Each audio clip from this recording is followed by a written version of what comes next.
Tonight, we are digging deeper into the use of Florida's Baker Act on young kids. Contact 5 first reported on this issue 2 years ago.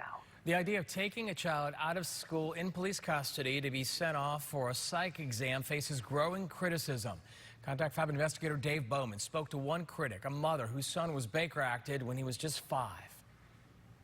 That child is now 7, and his mother says he is still shaken at what happened to him just after he turned 5. It was to a point where he will get up in the middle of the night and, take this handcuff off of me. I'm not a criminal. Take it off. And he kept having like meltdowns. And Contact 5 obtained paperwork from the 2017 incident. It reports Tamara Gale's son was triggered into anger and was throwing chairs and puzzles around the room. That paperwork claimed the child was teased by a classmate at Barton Elementary School in Lake Worth. What happened after that caused Tamara Gale to sue the Palm Beach County School Board. In that suit, filed earlier this year, she claims a school resource officer and staffers could have calmed her son down, but says they failed to appropriately de-escalate the situation. Tamara Katzing says not only was her son hauled out of school by police, she says he was hauled out in handcuffs. he's not a criminal. You putting on a handcuffs on his head is just basically telling him that, oh, he's a criminal. What did he do to get a handcuff? Only criminals get handcuffs on their hands. Contact 5 took a closer look at just how many children have been Baker Acted. A University of South Florida study examined the Baker Act in the 2017-2018 school year. The study compared that number to the 2002-2003 school year, when just 2,100 kids were committed. That's an increase of almost 95% in 15 years. That's a surprising number.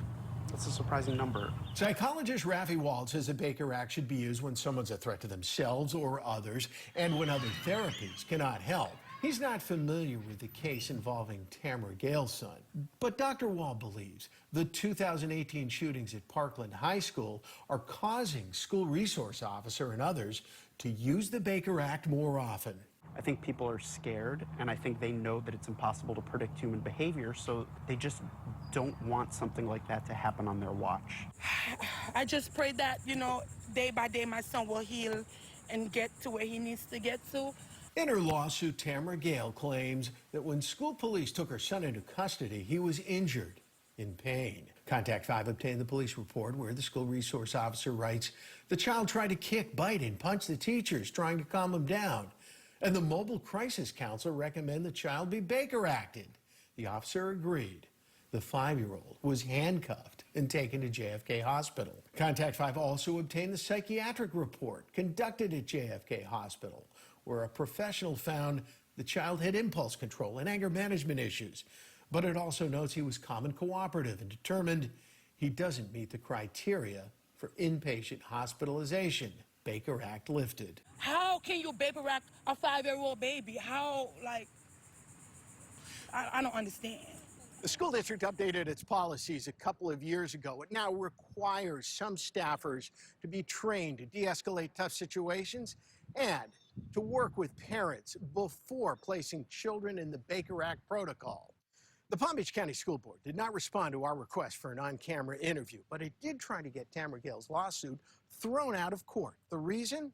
Under Florida law, parents are not required to be present when a child is taken into custody under the Baker Act. In Palm Beach County, Dave Bowman, WPTV News Channel 5.